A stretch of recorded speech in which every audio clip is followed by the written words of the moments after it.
What's good, yo? Today we're going to be talking about how Patrick Beverley changed his NBA's franchise. How he turned them upside down or right side up. Let's get into it. Pat Bev, always known for his loud actions, how he's always able to stir the pot, if you will, made a slick comment about the Toronto Raptors. He said they got no dog. No dog on that team. No Shih Tzu, no Pit Bull, no Dash Hound, no Chihuahua, none of that. There's no dog on that team. It's just a bunch of people. There's no main guy. There's no Batman. There's no Superman. There's just a bunch of Robins at this point, y'all. Just a bunch of role players at this point. You know? And Toronto Raptors in that, they have a new coach. They don't have Van Vliet anymore. We don't know what necessarily the identity. Who's the dog of that team? Siakam? I'm cool. Anunoby? I'm cool. I see Anunoby down the dark alley. I see Siakam in the dark alley. I don't feel like threatening. It's not no disrespect for them. You know what I'm saying? Like if I see Siakam with a ball in his hand and I'm dark alley and it's a rim in that bitch, okay, cool. I feel good about this bitch. And he even mentioned their main guys. OG Anunoby and Pascal Siakam, like, really? Are they even that good? He questioned their intimidation factor. And guess what? He posted it loud and clear on his Twitter, adding a laughing emoji for good measure. But wait, there's more. Patrick Beverley's podcast was ablaze with his thoughts, and he decided to paint a vivid picture. He said, and I quote, "If I see Siakam with a ball in his hand in a dark alley and there's a rim in there, okay, cool, I feel good about it." He's basically implying that there's no scary factor about a Pascal Siakam, a Scotty Barnes, a Dennis Schroeder, a OG Anunoby, a Jakob Poeltl. Like, them guys are not scary. Those guys you don't have nightmares about them dropping 30 on your head. They don't have that Kobe, that Jordan, that LeBron factor of them going out and dropping 50, being ruthless. He just feels like they're a bunch of young guys and there's no real ruthlessness about that team, It just feels nice, normal, no craziness, no dog, in his words.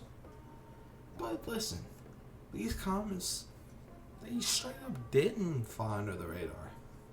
The head point guard on the Raptors, Dennis Schroeder, who knows Pat Bev quite well from their time together on the Lakers, has some thoughts.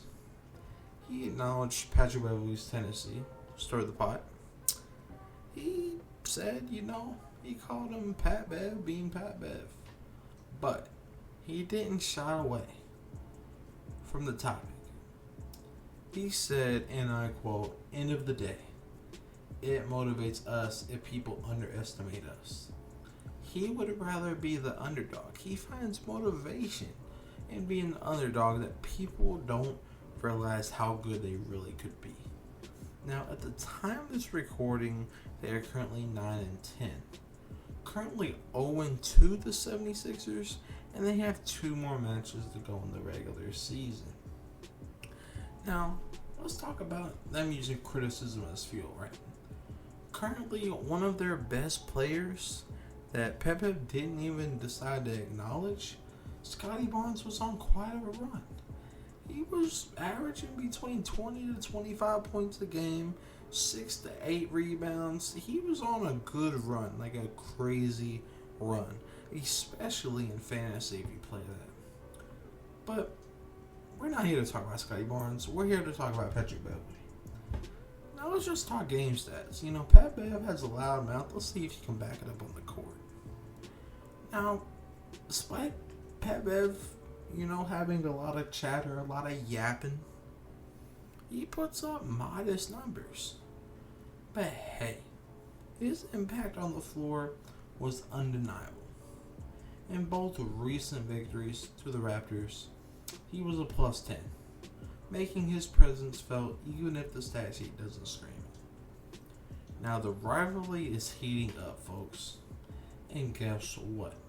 The Raptors only have to wait 3 more weeks to face off against Pat Bev and the Sixers. That's only on December 22nd at 7 p.m. Eastern Time. Now don't miss the fireworks. Don't miss the battle. I recommend you watch that game. Let's see if the Raptors can finally get a win over the 76ers. Now, I know how dominant the 76ers have been with Tyrese Maxey, Joel Embiid, Tobias Harris, etc. But I feel like, the Raptors have a bit of an underdog story. And maybe they might sneak a quick win. You don't know. But that's how I'm going to end the video, you guys. Obviously, Patrick Beverley said that there was no dog on this team. But they're currently 9-10, so they're on pace to make the playoffs. I mean, last year they were 41-41, a pretty dead even team. But I would have to assume that this team looks better than ever before. But let me know down in the comments down below. Do you feel like the Raptors are just as good? Do you feel like Patrick Beverley's comment was needed? Do you think he had a valid question and answer? Is there even a dog on the Raptors? Hey, either way, I hope you guys enjoy. Thank you guys so much for watching, and thank you for tuning in. And I'll see you next time. And make sure to subscribe if you want to watch all things about NBA or basketball. And have a nice day. Peace out, my friend. Peace.